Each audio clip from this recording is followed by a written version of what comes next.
sería la teoría queer. En el feminismo constructor tenemos el lobby LGBT. En la teoría queer, LGBTQI.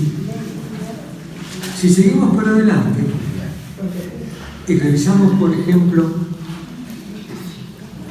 un documento clave del Consejo para Prevenir y Eliminar la Discriminación, el COPRED, que es una institución del Estado mexicano para la Ciudad de México, establece un nuevo acrónimo, es decir, siglas. Y las siglas son LGBTI, que significa lésbico, gay, bisexual, transexual, transgénero, travesti e intersexual. Quizás lo más complejo es entender lo de transgénero.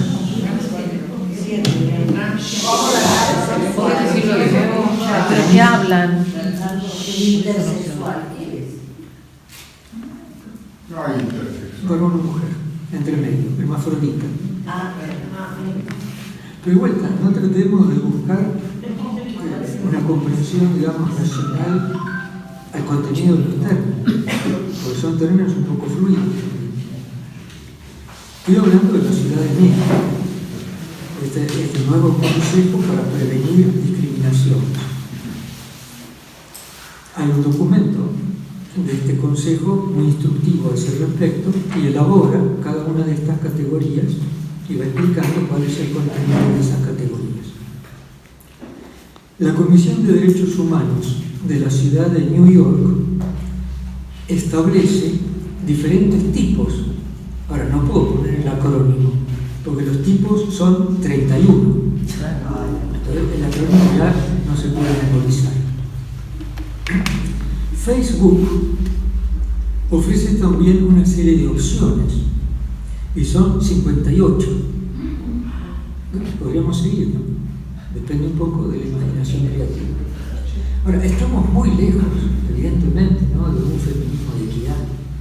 Estamos lejísimos de eso. Y como lo personal y lo político, cada uno singularmente podría integrar un lobby y hacer sus reclamos, aunque sea único, porque lo personal es lo político. Yo decía que la máquina del tren en América era el Canadá. Por ejemplo, a nivel legislativo, porque recuerden que los lobbies influyen en los estados para la legislación, que ampare ciertos derechos. En el caso de Canadá, hay cárcel para quienes se opongan a la teoría de género.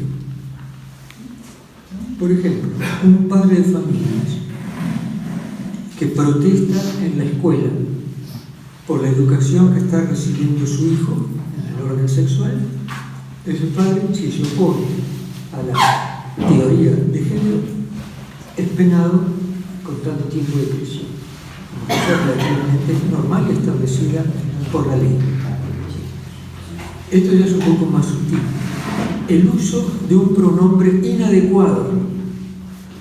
Si una persona con apariencia de varón me dice que ella es María Delfina Margarita y a mí se me escapa decirle él, hablando de esa persona, me puede demandar y me pueden penar con un cierto tiempo de prisión. Por equivocación del pronombre, ¿no? Ahora, ustedes dirán que estoy inventando. Les puedo dar todas las referencias, las pueden buscar en internet con toda facilidad. O sea, no hay ningún invento. Bernardo, de Canadá, los colegios todos tienen que atenerse a esa ley, los privados también. De hecho, quizá hay gente que se opone a la ley y no la aplica, pero la ley existe y se puede aplicar la ley. Es decir, si vos querés no cumplir la ley, pero luego sufrir las consecuencias.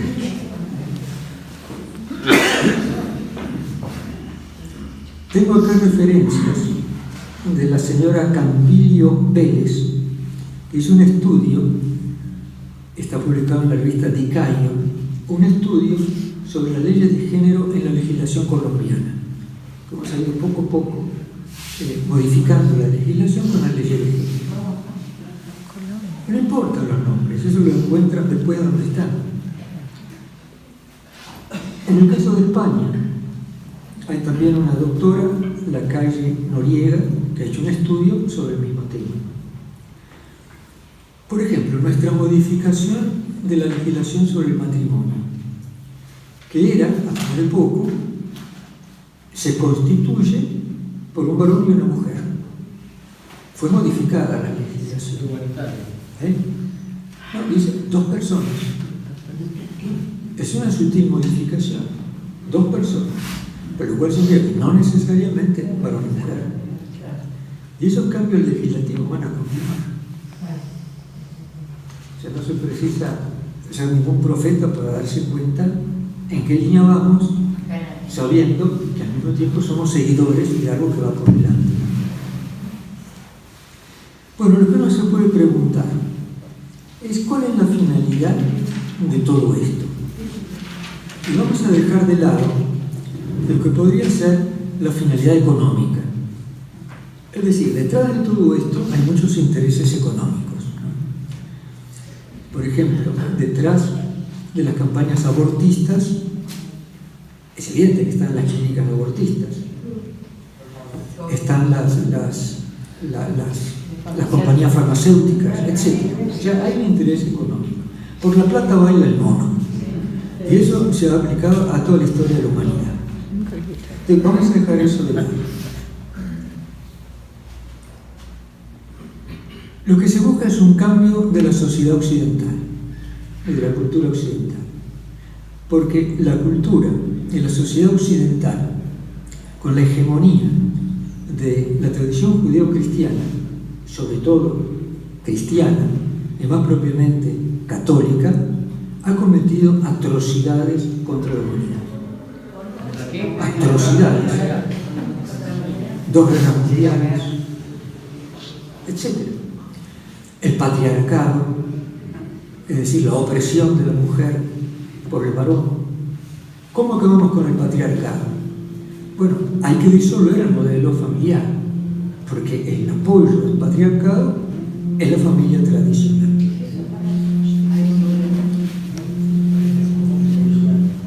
Es un celular. No, ese celular que está sonando ahí, de alguno de estos que están ahí.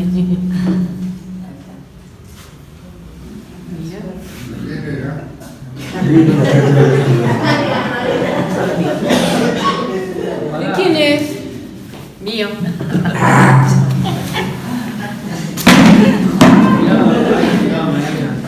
Perdón, patriarcado. Estamos viendo un poco las finalidades, ¿no? Y dejamos de lado el aspecto económico. Ahora vamos al aspecto cultural y vemos que ha habido una hegemonía del varón sobre la mujer apoyada sobre el contexto de la familia tradicional. Entonces, para acabar con el patriarcado hay que modificar, evidentemente, la familia. Si se modifica la familia, comienza a modificarse la sociedad. Entonces, un blanco sobre el cual se atenta, evidentemente, es la familia así llamada tradicional, que es la que todos conocemos, entre paréntesis, ¿no? De donde hemos nacido.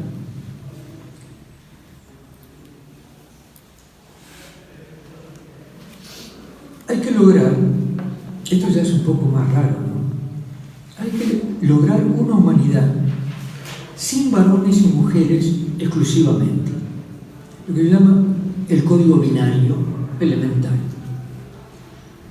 Una sociedad sin el código binario elemental significa no solo varones, mujeres, no solo lo que tradicionalmente y lo que la naturaleza de una u otra forma nos muestra y nos indica. Entonces, para abrir el abanico tendríamos que tener una humanidad con heterosexuales, homosexuales, intersexuales, transexuales y muchos otros tipos de trans ejemplo, transgeneracionales, etc. ¿Qué es eso? Cambio, otro género. Recién me decía Teresita que vio un video en el cual una persona se autopercibía, era como un gato, sí, se autopercibía como un gato. Un gato. Miau, miau.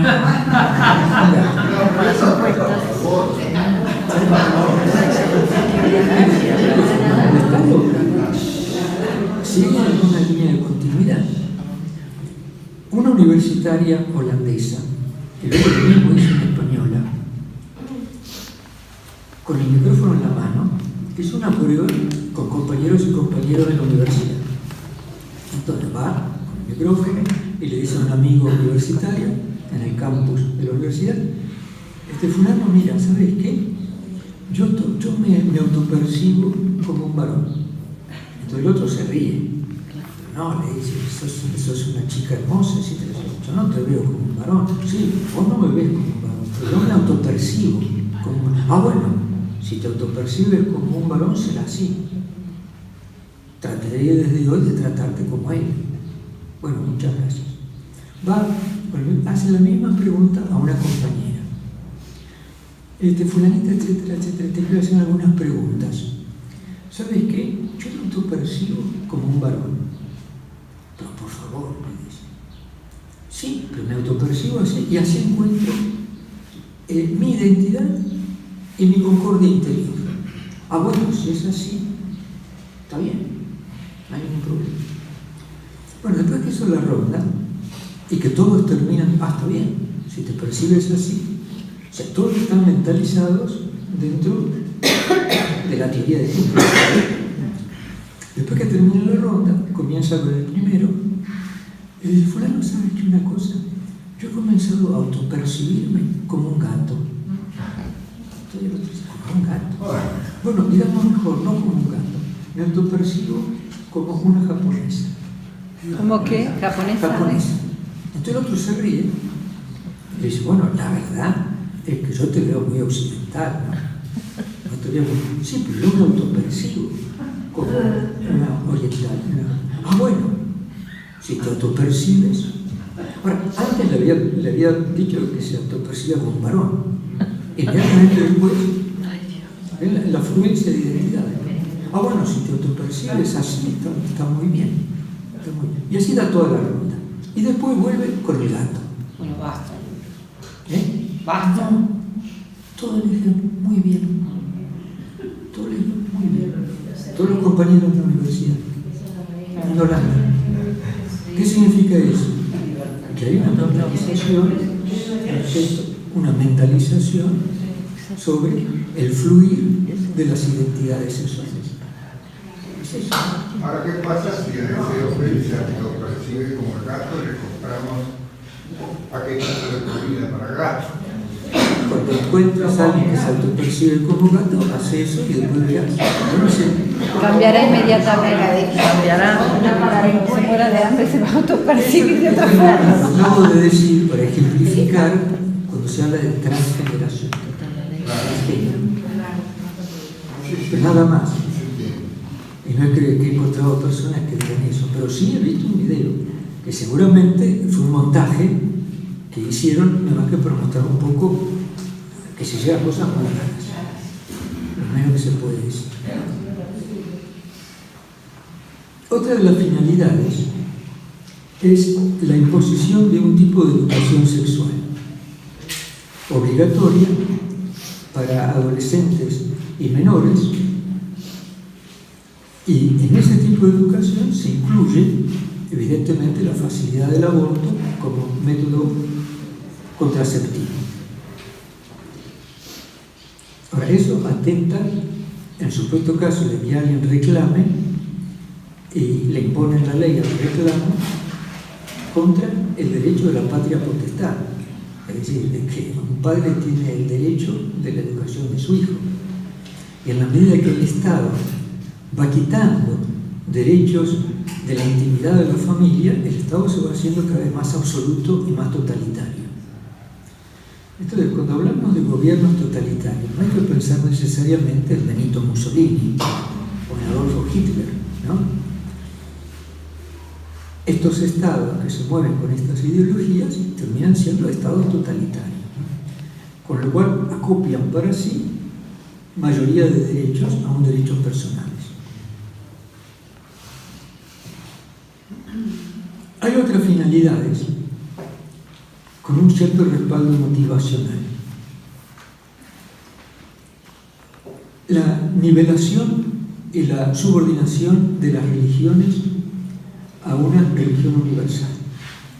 Este es un proyecto que ya lo tenía Allan Kardec y el espiritismo clásico, lo tienen la invasión de gurúes hindúes de los años 70, una única religión universal, lo tiene la masonería, con una única religión, con el gran arquitecto del universo, que es un título muy elástico, donde entra de todo, hasta la posibilidad del ateísmo, bueno, y un largo etcétera. La New Age, también por una única religión universal, y en ese caso, evidentemente, las religiones históricas, como las conocemos, las grandes religiones reveladas, como sería el judaísmo, el cristianismo y el islamismo, tendrían que subordinarse a esa nueva gran religión universal.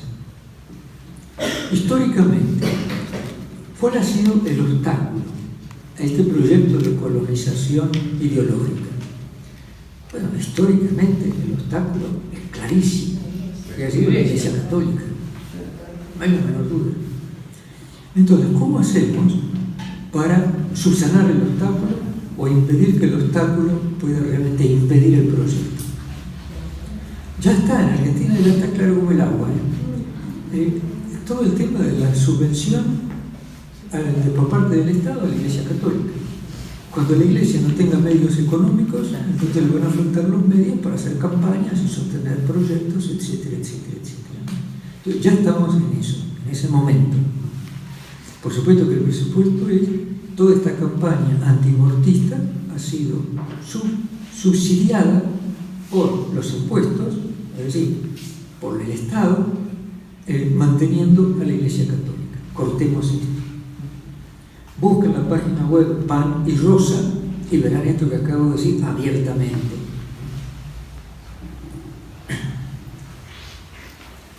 Además de esto, hay otro ingrediente que francamente no lo había pensado hasta que lo encontré, porque me lo pusieron delante de los ojos. Y es ciertas prácticas ocultistas de maleficios en relación con algunas campañas contemporáneas en nuestro país.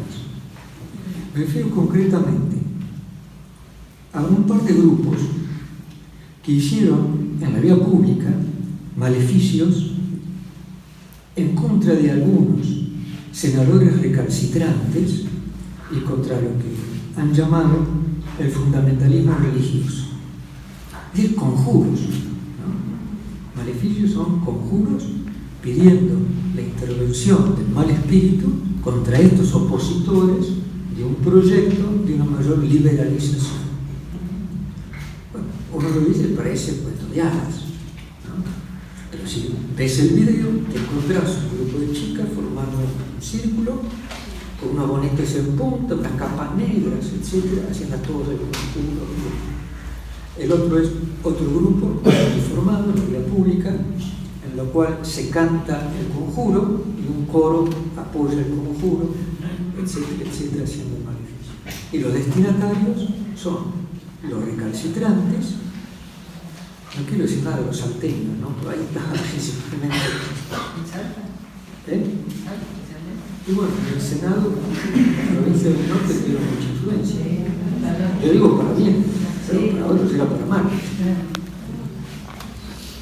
Entonces los conjuros contra los senadores recalcitrantes y contra el fundamentalismo religioso. Ahora, ¿qué es el fundamentalismo religioso en este contexto? La Iglesia Católica. No se consigue el propio fundamentalismo religioso masivo como la Iglesia Católica. Entonces, eso por lo que hace a la finalidad. Entre paréntesis, el grupo este de chicas que hacía el maleficio En un momento se autopresentan cantando a coro y dicen algo así como esto: nosotros somos las sobrevivientes de la Inquisición del cristianismo y de la Iglesia Católica. Se autopresentan como las sobrevivientes de la Inquisición. Bueno, ¿qué podemos decir a nivel de juicio crítico? Atención, vuelvo a recordar, ¿no? Yo estoy haciendo un planteamiento teológico y un planteamiento religioso. Y vuelvo a decir que nada de lo que puedo decir en el orden del juicio crítico va dirigido a personas individuales, eso está claro, sino más bien a fenómenos socioculturales. Yo puedo despotricar contra la hinchada de un equipo de fútbol, pero no estoy maldiciendo al arquero o a uno de los jugadores en concreto, me refiero al equipo de fútbol. Y eso no lo aplicaría quizá a ninguno en concreto, porque podría ser que no le corresponda. Contra River, No lo dije, justamente mi astucia de decir el nombre del equipo. Entonces, esto es importante tenerlo en cuenta y volveré a recalcarlo en un momento. Ya mencioné Evangelium Vitae y todo lo que hizo Juan Pablo II en relación con la conferencia sobre la demografía en el Cairo y luego sobre la conferencia centrada en la mujer en Beijing. Entonces, el documento de fondo es Evangelium Vitae, la buena noticia de la vida. En 1997, un miembro del Consejo Pontificio para la Familia, que es uno de los consejos vaticanos, un sacerdote belga, profesor emérito de Lovaina, el padre Schuyans, yo lo pronuncio como me sale, es un nombre flamenco, ¿no? Y los nombres flamencos no son fáciles. Por ejemplo, Schillebeck, lo pronuncié Schillebeck, pero resulta que hay una cantidad de consonantes juntas ahí que no se sabe cómo se compaginan. Bueno, este sacerdote había preparado un libro y se llamaba así: El Evangelio frente al desorden mundial. Básicamente el libro se refería a la conferencia del Cairo y la conferencia de Beijing. Era uno de los consultores del Vaticano que había asistido a las conferencias. Entonces escribió un libro y le pide al prefecto de la congregación que escriba un prólogo para el libro. Y una frase de ese prólogo la introducen en la edición italiana como subtítulo. ¿Qué es lo que escribió el buen Ratzinger en el prólogo? Sí, luego se convirtió en el Papa Benedicto. Estoy hablando en el año 97, también era. Primero comienza: fracasó la ideología marxista a escala mundial. Y nos encontramos en un momento de un intento liberal de establecer un nuevo orden mundial. Eso fue su gran principio.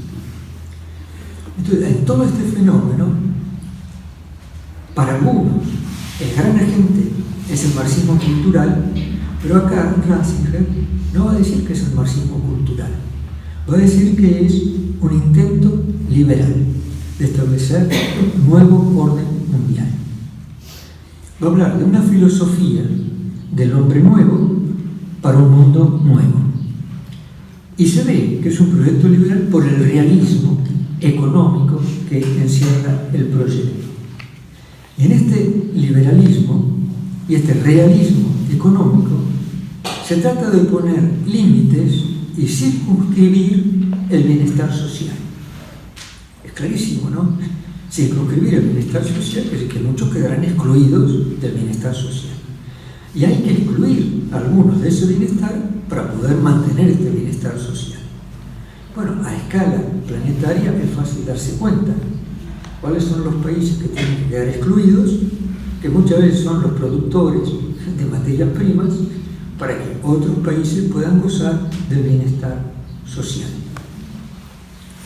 Y luego tienen la frase que sirvió de subtítulo y dirán: se trata de una estrategia para reducir el número de los comensales a la mesa de la humanidad.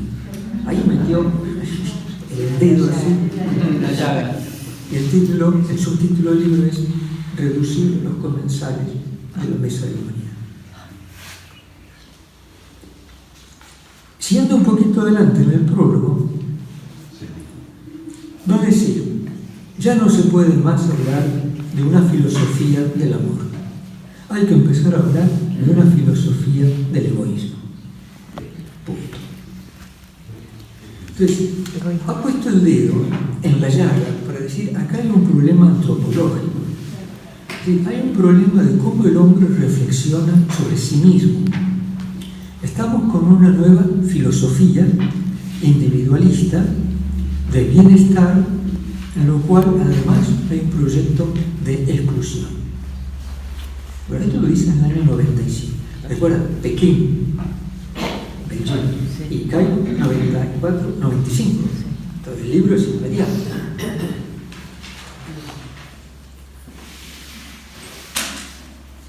En el año 2006, al inicio de su pontificado, en el discurso de Navidad, que generalmente el Papa dirige a la curia romana, o sea, todos los curiales y también el cuerpo diplomático. Ahí volvió a hablar del mismo tema, brevemente, y lo llamó funesta teoría.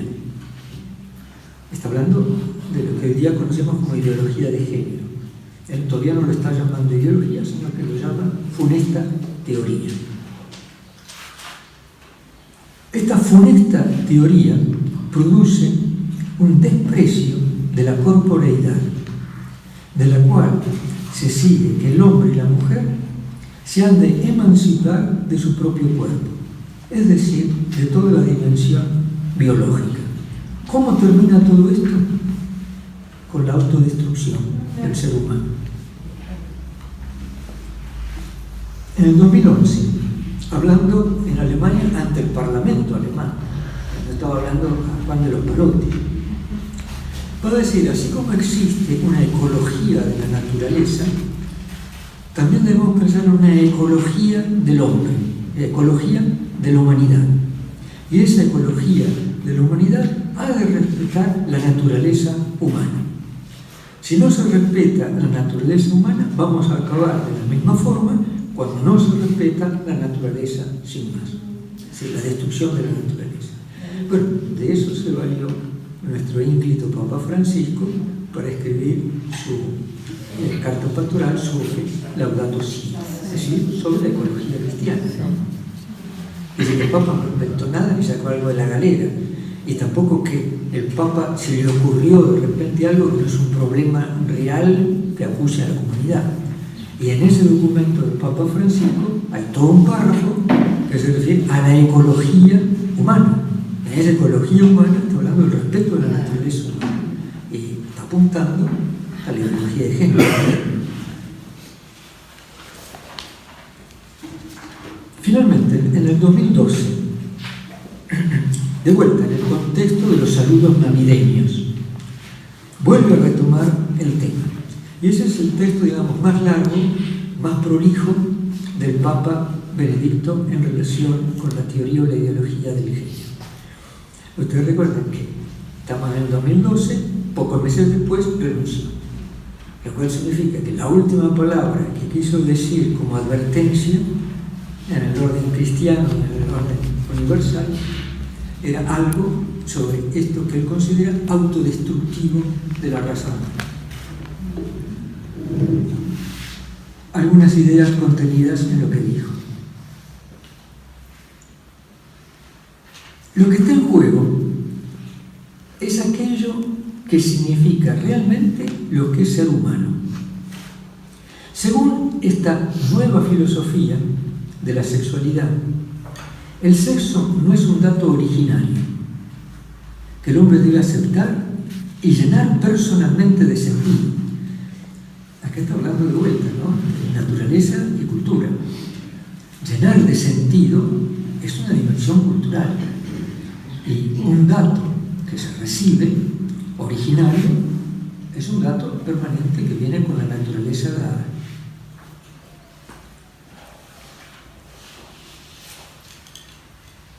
Se dice que es el papel social lo que va a decidir autónomamente quiénes somos.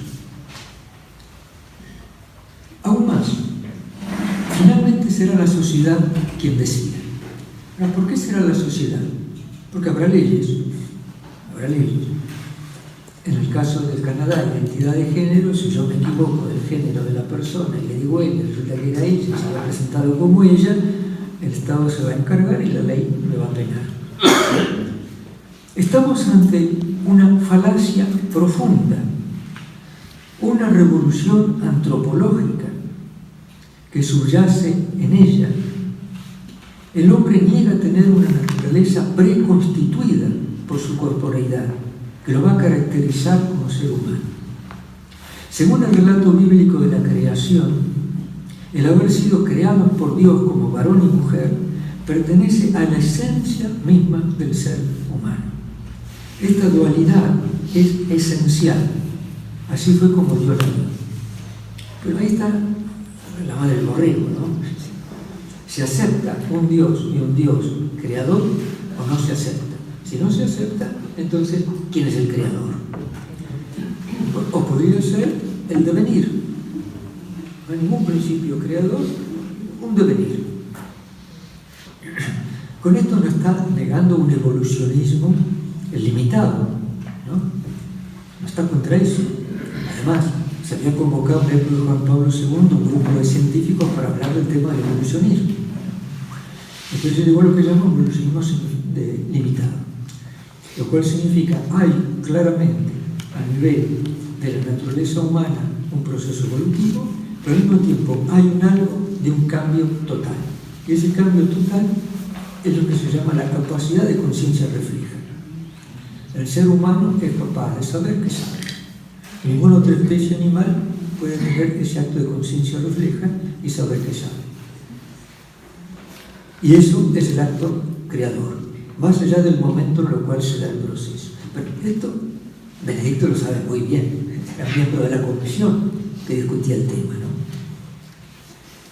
No obstante, vuelve al dato originario, al dato bíblico. Acá un pequeño aparte, ¿no? Lo importante de tener una revelación que se recibe por fe y que muchas veces en algunos de sus datos quedan comprobados por la ciencia. Entonces, el código binario, varón-mujer, lo encontramos como dato revelado. Cuando la evolución de las culturas y sociedades comienza a negar ese dato revelado, y para esos momentos, Dios también lo reveló para que quede constancia. Lo encontramos ya en el primer capítulo del libro de Génesis. Es uno de los grandes pilares de la antropología judeo-cristiana.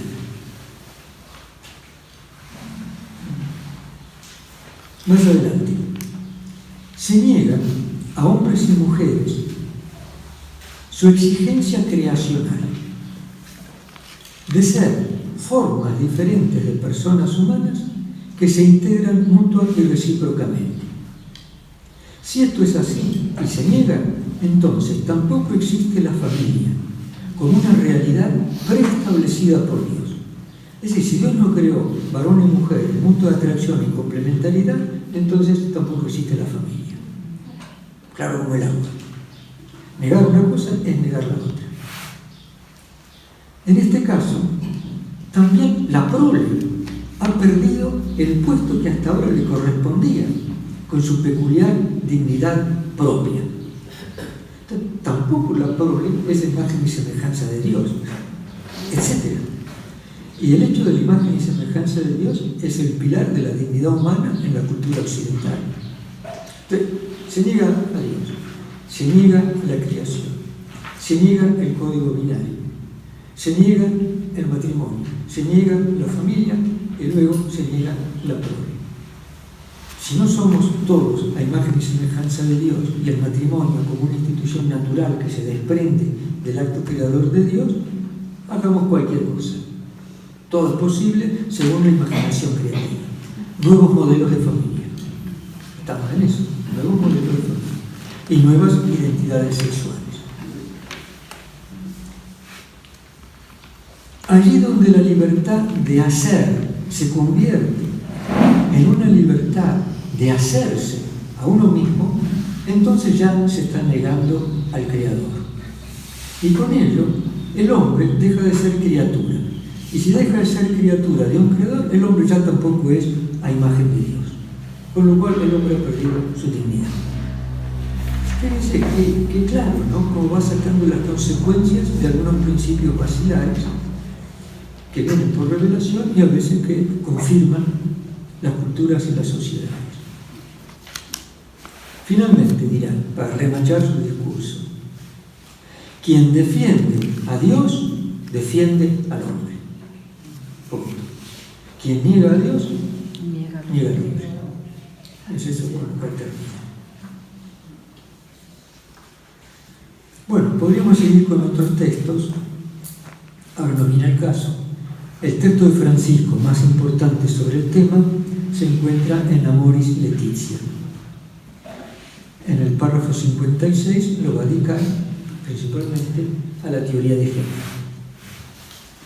Y ahí está un resumen, digamos, de lo que la tradición del magisterio ha dicho hasta el momento presente.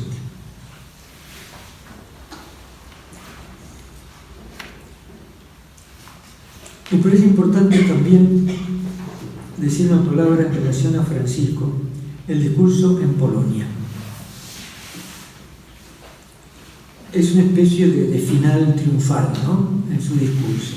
Y dice, quiero concluir con este aspecto, porque detrás de lo que vengo diciendo hay muchas ideologías. En Europa, en América, América Latina, en África y en muchos países de Asia hay una verdadera colonización ideológica. Una de estas, y lo digo claramente, con nombre y apellido, es el género. Hoy a los niños y a las niñas en las escuelas se les enseña esto, que cada uno puede elegir su sexo. ¿Por qué se enseña esto? Porque los libros son de las personas y de las instituciones que dan el dinero. Entonces por eso se enseña eso. Son las colonizaciones ideológicas sostenidas también por países muy influyentes. Esto es terrible. Ya el Papa Benedicto, hablando de este tema, decía, con su claridad de pensamiento, Padre Santo, me decía, Padre Santo, esta es la época del pecado de la criatura contra el Creador. Efectivamente, Dios ha creado al hombre y a la mujer. Los ha creado así como son. Y nosotros lo estamos haciendo al contrario. Dios nos dio un estado inculto para que nosotros lo transformáramos en cultura. Y después, con esta cultura, hacemos cosas que nos devuelven al estado inculto. Esto viene de Francisco. O sea, se está utilizando la cultura, que es el cultivo de la vida, para descultivar la vida y anular la vida. Todo lo contrario. Hemos vuelto al estado inculto. Vuelvo a repetir, como dijo el Papa, me dijo Benedicto, es la época del pecado de la criatura contra el Creador. Esto, si lo recordamos, nos va a ayudar, etc. Bueno, que ha comenzado la colonización ideológica, me parece que es innegable, ¿no? Hay los ojos muy cerrados para no darse cuenta que la colonización ideológica va en curso.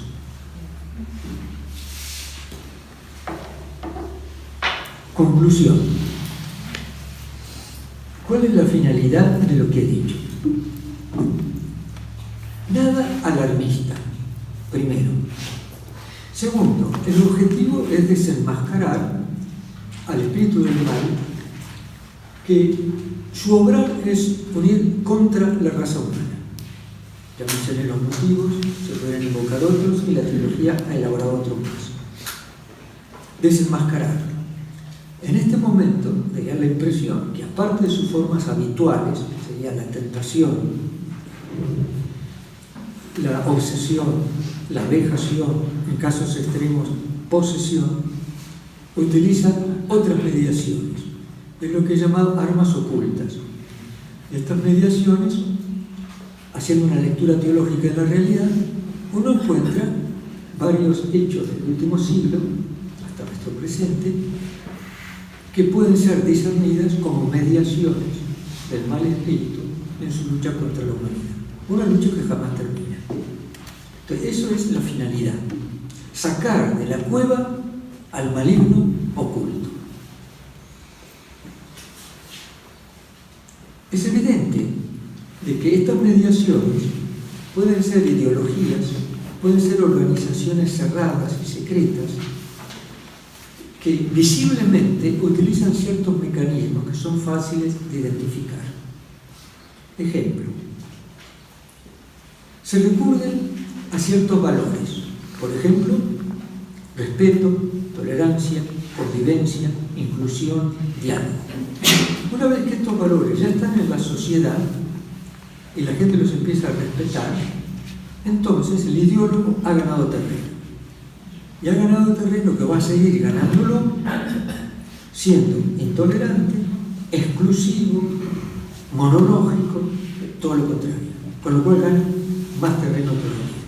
En el supuesto caso que comienza una reacción, entonces se refuerza el mecanismo con etiquetas.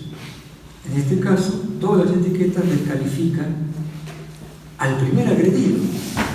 Y la descalificación va en la línea de homofóbico, xenófobo, oscurantista, retrógrado, fundamentalista.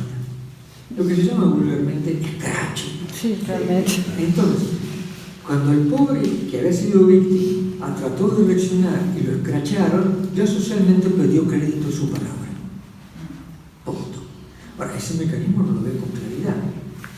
No hay que ser demasiado perspicaz, ¿no?, para darse cuenta. A otro nivel, ¿cómo funciona el mecanismo ideológico? Y recuerden que el que tiene la manija de la sartén y que a todos los está friendo es el mal espíritu. Esa es la lectura teológica de los hechos. ¿Cómo funciona? Primero, se proponen estadísticas totalmente desorbitadas. Ejemplo, 500.000 abortos anuales en la República Argentina. El eslogan en Francia, cuando comenzó el problema del aborto, eran 300.000. En Francia, en la década del 70, eran 500.000. Qué curioso, casi las mismas cifras. Sin tener en cuenta la población. En los momentos que se hace la declaración estadística de la población generativa de esa sociedad. O sea, una burrada, ¿no? Yo creo que yo sería un poco más inteligente y vería y pondría cifras abultadas, pero que podrían tener cierta posibilidad en relación a las poblaciones. Entonces, inflación de estadísticas. Primer dato. Con esa estadística desorbitante hay que convencer que es necesario atender la situación. Y el único que puede atender la situación es el Estado. El Estado debe solucionar este problema, que lo demuestran las estadísticas. Segundo, comienza un debate. Y en el debate aparece la unilateralidad. El debate se va a centrar en los logros de los países donde el Estado, en relación con las estadistas, ha tratado de dar una respuesta. Y las respuestas deben ser inmediatas, porque el problema es exorbitante. Entonces ya se debe dar una respuesta. Ahora, ¿cuál es la respuesta inmediata para el problema que se debatió en el Parlamento y luego en el Senado, entre los diputados y los senadores? La respuesta inmediata. Claro, hay 500.000 mujeres que mueren por motivos de aborto, entonces hay que dar una respuesta, pero abortos seguros. Esa es la respuesta inmediata. La respuesta de atender complexivamente la situación de la mujer que queda embarazada, siendo una niña, etcétera, que no tiene recursos, bla, bla, bla, eso llevaría mucho tiempo establecerlo. Está claro, ¿no? Sería un proyecto más a largo plazo.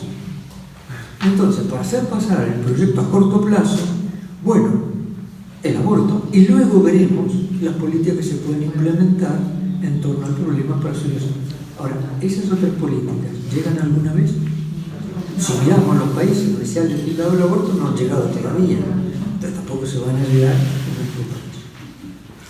Ahora, una vez que se ha promulgado la ley en nombre de un progreso y para atender inmediatamente un problema, lo que antes era penado, ahora se convirtió en derecho. Eso ya lo dijo Juan Pablo II, ¿no? En Evangelium Vitae. Lo que estaba penado se convirtió en un derecho. Ahora, ¿cómo es posible que algo que está penado se convierta en un derecho? Más allá de los casos particulares, ¿no? ¿Cómo es posible? Se ha perdido la noción de moralidad objetiva. Es la única forma, ¿no? Ya no hay puntos de referencia objetivos en el campo de la ética y la moralidad. Pues algo que era malo se puede convertir fácilmente en bueno. Jesús dijo: sean sencillos como palomas y sean astutos como serpientes. Y esto lo dijo hace 2000 años. Me parece que siempre tiene un valor. Astutos como palomas, astutos como serpientes y mansos como palomas. Estamos en un momento cultural en el cual el constructivismo cultural, género sobre naturaleza, ha primado. Y un momento donde el individualismo liberal y sentimental, la teoría queer, yo me percibo y así me siento, también ha tomado la primacía.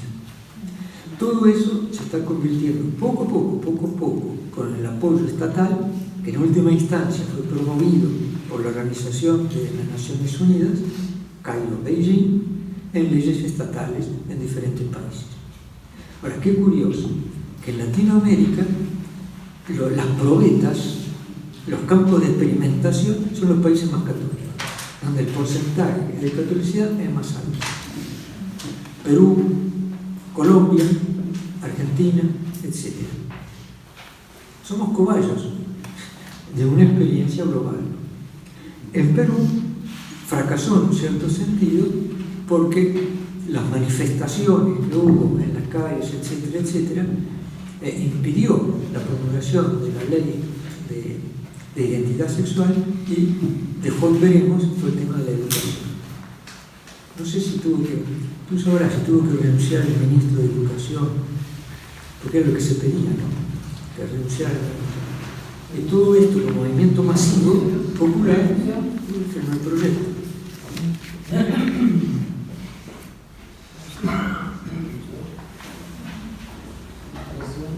Ahora voy a decir algo despectivo, no sobre las personas, vuelvo a repetir, sino bien sobre el conjunto de ideas, o si quieren, la ideología o la teoría. Me parece que se trata, o estamos creando, en nombre de la cultura, una cultura del disparate, en lo cual se puede disparar para cualquier lugar, en el sentido de la cultura del disparate. Y en segundo lugar, esta cultura del disparate va contra el sentido común, porque el sentido común te dice ciertas cosas que no van, y que ciertas afirmaciones no van, y que construir una sociedad y una cultura así es hacer con la mano derecha lo que luego vas a deshacer con los pies, o que ya se deshace por sí mismo, porque no tiene principio ni fundamento, ¿no? Esto globalmente considerado, y respetando siempre las buenas intenciones que se pueden tener.